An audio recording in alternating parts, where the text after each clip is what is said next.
15 جنوری۔ نئے عہدنامہ میں سے آج کی تلاوت مقدس متی کی انجیل اس کا 12واں باب پہلی آیت سے لے کر 21ویں آیت تک۔ اس وقت یسوع سبت کے دن کھیتوں میں ہو کر گیا اور اس کے شاگردوں کو بھوک لگی اور وہ بالیں توڑ توڑ کر کھانے لگے۔ فریسیوں نے دیکھ کر اسے کہا کہ دیکھ، تیرے شاگرد وہ کام کرتے ہیں جو سبت کے دن کرنا روا نہیں۔ اس نے ان سے کہا، کیا تم نے یہ نہیں پڑھا کہ جب داؤد اور اس کے ساتھی بھوکے تھے تو اس نے کیا کیا؟ وہ کیوں کر خدا کے گھر میں گیا اور نظر کی روٹیاں کھائیں، جن کو کھانا نہ اس کو روا تھا نہ اس کے ساتھیوں کو، مگر صرف کاہنوں کو۔ یا تم نے توریت میں نہیں پڑھا کہ کاہن سبت کے دن ہیکل میں سبت کی بے حرمتی کرتے ہیں اور بے قصور رہتے ہیں؟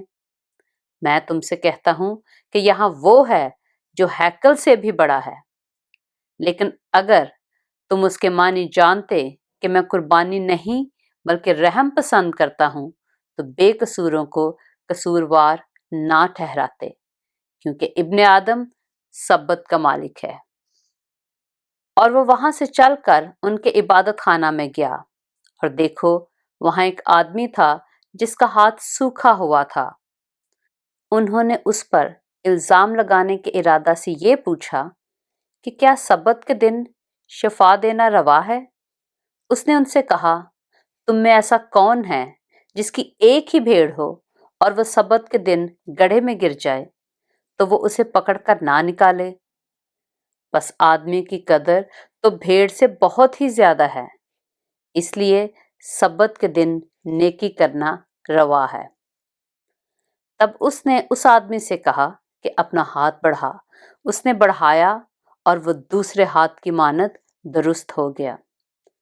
اس پر فریسیوں نے باہر جا کر اس کے برخلاف مشورہ کیا کہ اسے کس طرح ہلاک کریں۔ یسوع یہ معلوم کر کے وہاں سے روانہ ہوا، اور بہت سے لوگ اس کے پیچھے ہو لیے، اور اس نے سب کو اچھا کر دیا اور ان کو تاکید کی کہ مجھے ظاہر نہ کرنا، تاکہ جو یسایہ نبی کی معرفت کہا گیا تھا وہ پورا ہو کہ دیکھو یہ میرا خادم ہے جسے میں نے چنا، میرا پیارا جس سے میرا دل خوش ہے۔ میں اپنا روح اس پر ڈالوں گا اور یہ غیر قوموں کو انصاف کی خبر دے گا۔ یہ نہ جھگڑا کرے گا نہ شور، اور نہ بازاروں میں کوئی اس کی آواز سنے گا۔